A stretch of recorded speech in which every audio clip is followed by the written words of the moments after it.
Hey there everyone, it's Looren here, only Shade Drops back for another video. Hope you're doing well. I'm still a little bit ill, so I apologize if my voice doesn't really sound as strong as usual. Uh, Today's video, as you've seen in the title, will be about my bold predictions of the year. I'll talk shock qualifiers, shock non-qualifiers, shock top 10, jury darling, televote darling. Everything, not necessarily in that order, but everything will be time stamped, so you can just go right now to anything you want to check out.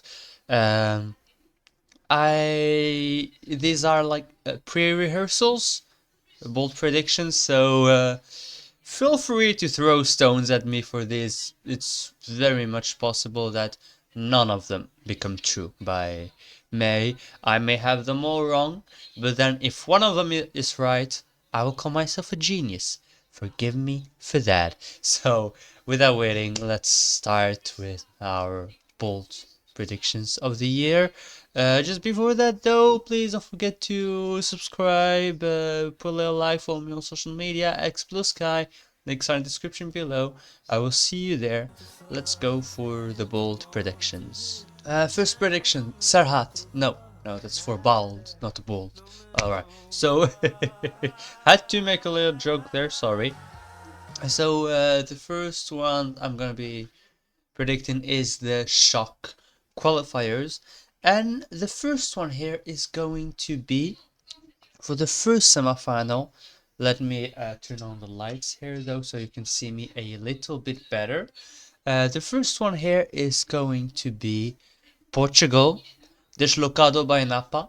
They are currently, I think, 14th with the bookmakers. They have them at like 30% of chances to qualify. I think that's bullshit. I think Napa has very good chances to make it. Let me explain to you why. This is a very up-tempo heavy Eurovision and very up-tempo heavy semifinals.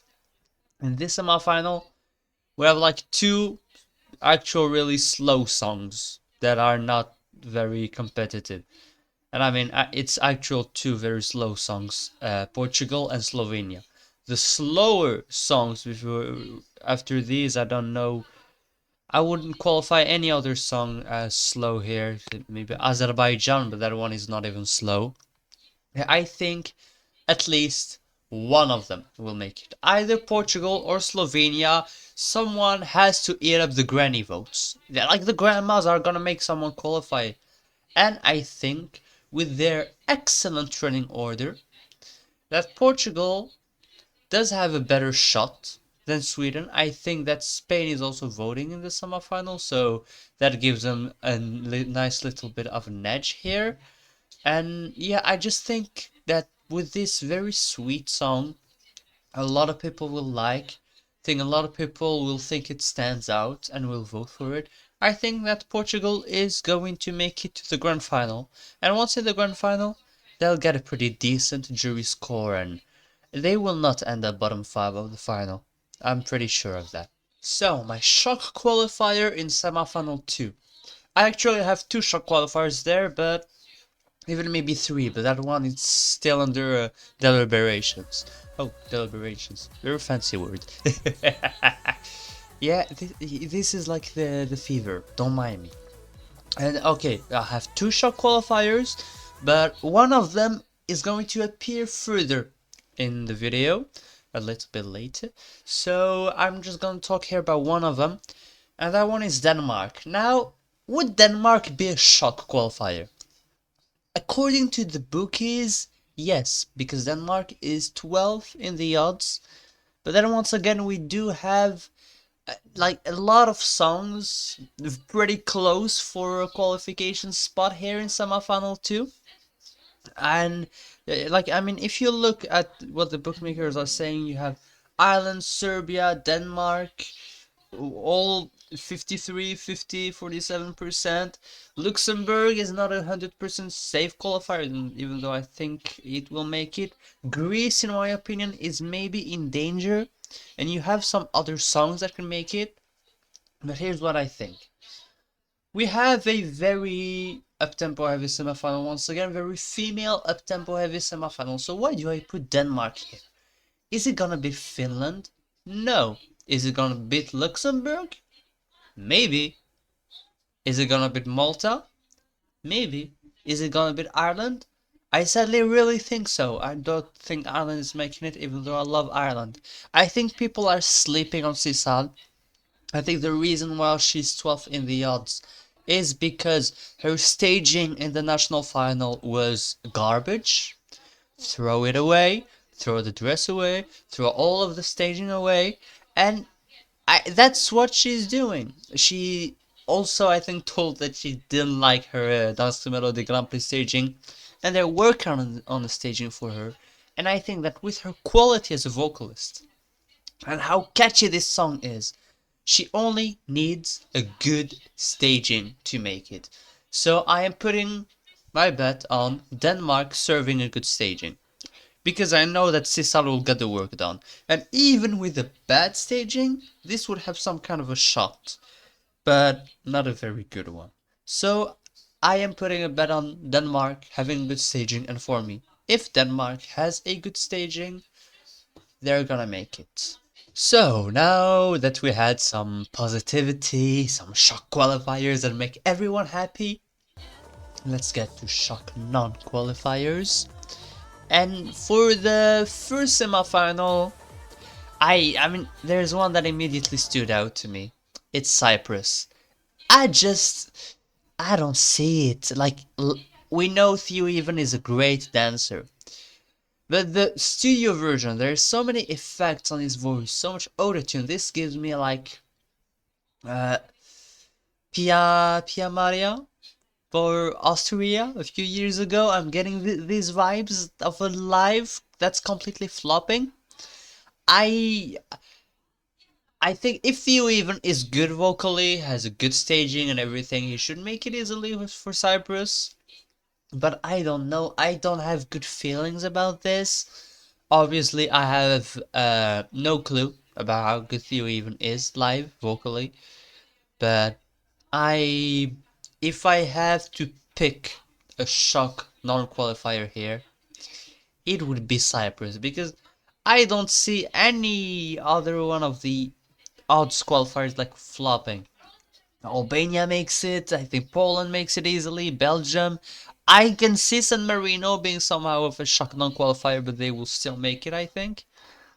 So I gotta go on Cyprus here, and I think the fact that we have also so many other up-tempo songs might sink it even more. Also, but the positive for them is that they're also closing the semifinal, so they can leave some kind of big impact towards the end. It's pretty rare that we have closers non-qualifying, so I may be wrong here, but I really did not know what else to pick as a shock non-qualifier. Right now, in my qualifiers prediction, I have Cyprus 11th or 12th of the semifinal. I would not be shocked if it qualifies, but I would not be shocked at all if Cyprus flops. Alright, time for the second semifinal shock non-qualifier. I might get a lot of hate for this one, and I'm sorry, but I'm gonna pick Malta. Mariana Conte with Kant. Okay, hear me out. Every year we have a big fan favorite that flops.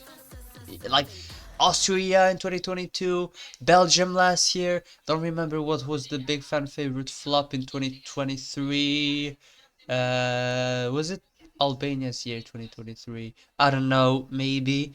No, Albania was 2022 when they had the surprise flop. Anyway, you know what I mean. But like every single year this happens. And the most likely one of those is Malta. Because we have Finland, Denmark, Ireland, Luxembourg, Malta all fighting for these like girl bop votes. Not all of them are gonna make it through. I'm predicting that 3 of them make it through. Finland is safe. Then between the 4 others, I think Denmark with a good staging could make a bigger impact. And I think Luxembourg is gonna get these votes from the Francosphere and these like young people votes and be able to sneak in. But Malta has one problem. The main thing about their song, the joke that I actually like in the chorus, the play word with cunt and the other word that you know, has been kind of censored by the EBU, not kind of censored by the EBU, and they're counting like right now on the Eurovision audience screaming cunt during the chorus, which will happen. But I wonder how loud will we hear that on TV? If we hear that like a so loud it makes the TV almost explode, then yeah, people might be like, whoa, this is interesting. This is very popular with this audience. And the surprise effect is here. And they'll hear, oh, can't, okay, I get it now. And Malta will make it. But if these conditions are not made altogether, I think this might just fall flat live. And also, let's remember that Malta does not do well with the televote. The Busker came last of their semifinal. I still don't understand that. What was the other one? Yes, last year, Sara Bonici. Last with the televote. Again in the semifinal. Destiny did not do so well with the televote, but much better than some other entries. I remember like 2014, they were top 10 with juries but flopped with the televote. Chameleon, kind of the televote flop too. So I I don't know. And for Chameleon and 2014, I mean in the grand final, not in the semifinal. So with this, all of this together, I'm like Malta is really in danger. Now, would I be surprised if Malta qualifies? Not really, but it would depend. Would I be surprised if Malta flops? Not at all. I actually kind of expect it. And I think that it would be problematic for the contest and Malta, because that might mean that with a 100% televote semifinal, Malta might not actually make it in a Eurovision grand final, and that would be bad news, very bad news. So, even though I'm not the biggest fan of the song, I am kind of hoping that Malta is gonna qualify. But yeah, my bold prediction for non-qualifier is Malta for semifinal 2. Alright, so time for the shock jury darling. Now, I haven't actually found any that would be a shock to me, but I am gonna go here with Switzerland, and by jury darling here I mean an actual close to top 5 result. I think that Switzerland, I didn't think much of this song in terms of result when I heard it for the first time, but the other day, re-listening to the Eurovision 2025 recap, I'm like, this really stands out in this field. And if I'm curious which would be the jury top 10, top 5, like here's what I have. I have Austria, France, Sweden is going to do very well. And then there's like this kind of void where you're like, okay, let's fill it in. Belgium can do very well. Finland maybe can surprise there. Albania maybe can get some nice votes. Italy or Switzerland here for a top 5 maybe. The Netherlands. And I thought that Italy and Switzerland would be maybe the more surprising ones. And I see Switzerland being a possible jury top 6, top 7. And then have like 20 points from the televote. But I think that in this field, and juries tend to like songs in French language, I think that Switzerland will really have a great jury result. And like a lot of us will be like, oh wow, Switzerland is doing extremely well when we're gonna watch the jury votes. And then when the televotes will drop and Switzerland will drop, we'll be like, ah yeah, that makes sense. But I do think that Switzerland really stands out in this field.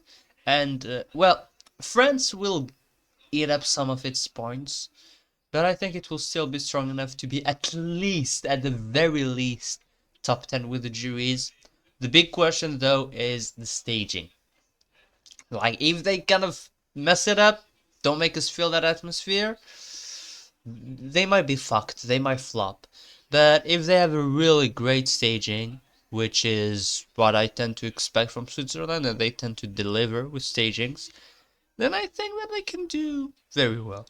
Alright, now it's time for the surprise televote, darling. And here I am going to go with Poland. So hear me out here. A few years ago, I think 2 years ago, Blanca, I was sitting here telling you she's gonna qualify and she's gonna have a very good televote result. And I'm gonna say this for the same reason as Justina. First of all, it's a song that stands out in this field. Second of all, the staging, even though it can seem a bit messy, right now is messy in the right way. It's impactful. Luna fucked up. It was not impactful. It was too messy. It was like, okay, what the fuck are we doing here? Justina is messy but impactful, and I think that in Eurovision it will be even more. And Poland, when they reach the grand final, they tend to have a bad result with juries and do very well with the televote, because there's also this Polish diaspora. And that it's not like huge, or it's not because of that that they're gonna do very well. But it's some bonus points, some pretty nice points to add up. And overall, I think Justina will get something like 90 points from the televote in the grand final. And I think that this would be enough for her to sneak into the televote top 10. So I just really hope that the juries will recognize her ability as a singer and how good her song is, and actually give Poland also a nice jury result. But I feel like that's not gonna happen, knowing the relationship between Poland and the juries.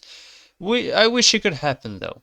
So yeah, I think Justina will be in the televote top 10 for Poland. And I realize I haven't said her full name actually, and the name of the song. So, Gaia by Justina Steczkowska. Yeah, I feel so proud when I say it. Maybe it turns out I say it completely wrong. And now it's time for the song that I believe will be a shock top 10 in the grand final. And that's actually a song that would have its spot as a shocking qualifier more than Denmark. It's Latvia. Because, okay, right now the bookmakers have Latvia 14th in their prediction of the semi-final. Not even of the grand final. So, when I listen to Latvia, like, this song, it really stands out in this field. It's got these folksy elements. The vocals are fabulous. It had one of the very best stagings of the national final season. Like, this, you can just put what they did in Supernova in the Eurovision stage, and you got it. You got your qualifier. You got a great result. And like, I think they will maybe improve it. They'll probably improve it because you'll be on a bigger stage with better camera work. And people tend to like these ethnic songs, these folksy vibes. Like, Poland, 6 years ago had one of the weakest songs of that kind of genre that I listened to in Eurovision, and they would have made it if there was not like a mistake with the jury, I think, that submitted his votes wrong. So I think that Latvia here can pull off a Vesna. Maybe you'll tell me that Vesna's song was stronger, but their staging was kind of weak. And I'm saying this as someone who had Czechia as his second that year, and I like Czechia 2023 more than Latvia this year, even though I love Latvia.